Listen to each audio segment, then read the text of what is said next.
Thank you all for tuning into Big Mama Story Time. Story Time! Don't forget to like, subscribe, comment to my page. Here we go. Hi guys, thank you all for tuning into Big Mama Story Time on the hour. This is the next one will be in this hour. It will be Disney's The Little Mermaid, The Sunken Ship. All right, guys, let's get into this. It was a bright, warm summer morning. The sun's rays shone down, sending shafts of light deep into the waters of the ocean. Under the sea, Ariel, the little mermaid, stretched in her giant clamshell bed. What a perfect day for exploring, she said to her friend Flounder.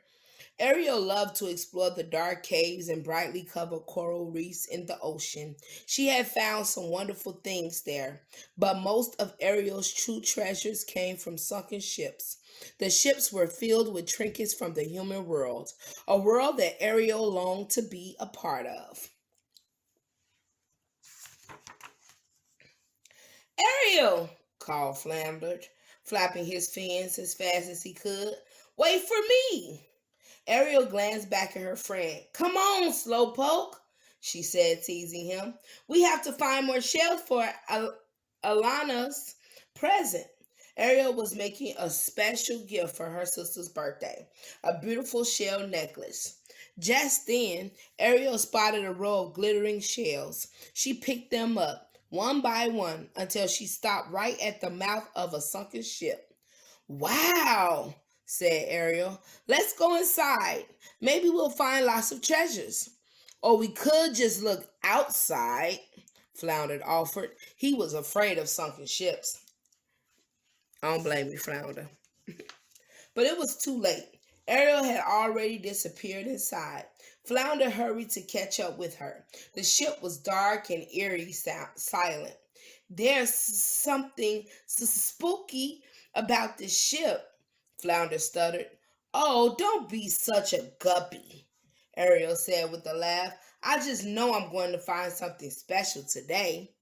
Ariel and Flounder passed by a broken window. It cast a dark shadow over them. Suddenly, they heard the most terrifying sound. Ruff, ruff, ruff. The sound was coming from somewhere inside the ship. I think it might be a monster, said Ariel, dropping her bag of shells.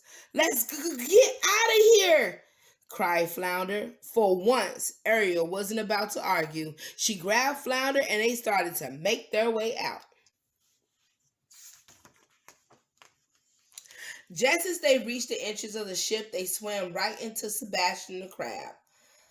Ah!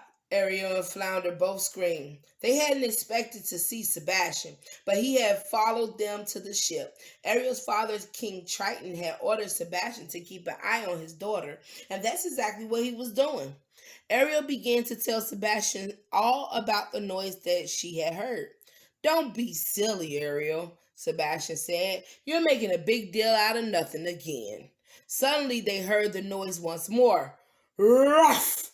Ruff! Ruff! Something is definitely in there, Sebastian cried, and it doesn't sound too happy. Let's get out of here. That night, Ariel couldn't stop thinking about the scary noise coming from the spooky ship. She climbed into bed and fell into a restless sleep. She dreamed she was back in the ship with Flounder. They were being chased by a hideous monster, and it had webbed feet, sunken yellow eyes, and long razor-sharp teeth. Help! Cried Ariel. Help! Yelled Flounder. Ruff! Ruff! Ruff! Cried the monster. Suddenly, the monster reached out and grabbed Flounder. The monster swallowed him in one gulp. Next, he reached for Ariel. No! Screamed Ariel. Leave me alone! Ariel, wake up! Called King Triton. Ariel sat up and rubbed her eyes. It is the middle of the night, daughter. Explained the king. You were having a nightmare. Ariel told her father about her spooky dream and the terrifying monster. Only humans believe in monsters, King Triton said, trying to comfort her. The next morning, Ariel gave Flounder a giant hug. What was that for? Asked the little fish. You were eaten by a horrible monster in my dream last night, Ariel said. Flounder's eyes grew large. Then they grew even larger when Ariel told him what she had planned for the day. We're going back to that ship, said Ariel, dragging Flounder along. I left my bag of beautiful shells in there. I think I will wait out here, said Flounder, once they arrived at the ship. Ariel's heart pounded as she slipped inside. It was very dark, but Ariel soon spotted her bag. Then, just as she was turning to leave, she heard the terrifying sound. Ruff! Ruff! Ruff! At that moment, Ariel made a decision. Monster or no monster, she just had to find out what was making that noise. You see what? See guys, that's the problem. People always want to go see what's making the noise. I mean, ain't nothing wrong with helping, but sometimes stay out of it. I'm just saying. Deeper and deeper, Ariel plunged into the long, narrow ship. The noise grew louder and louder. Ariel tried not to think of the monster with the razor-sharp teeth from her dream. She closed her eyes, but when she opened them, the noisy monster was standing right in front of her. Only the monster wasn't really a monster at all. It was a smiling toy dog. He was made of metal with a leash and a collar that read Rover on it. He didn't look scary at all, thought Ariel. Aren't you the cutest thing? Said Ariel, laughing. She carried it outside to where Flounder was waiting. I'll bet Scuttle will know what this human thing is called, said Ariel. Scuttle was a seagull who claimed to know everything about the world of humans. Ariel and Flounder brought it to him. Ah, yes, said Scuttle. This is a wind-up toy dog called a woof and hoover. Little humans are very fond of these. In fact, continued Scuttle, I think I know the little one who lost his toy dog.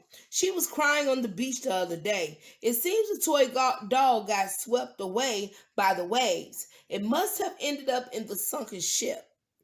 Ariel frowned. Then we must return it to her, she said, and so Scuttle dropped the toy dog on the beach near a little girl who was busy collecting shells.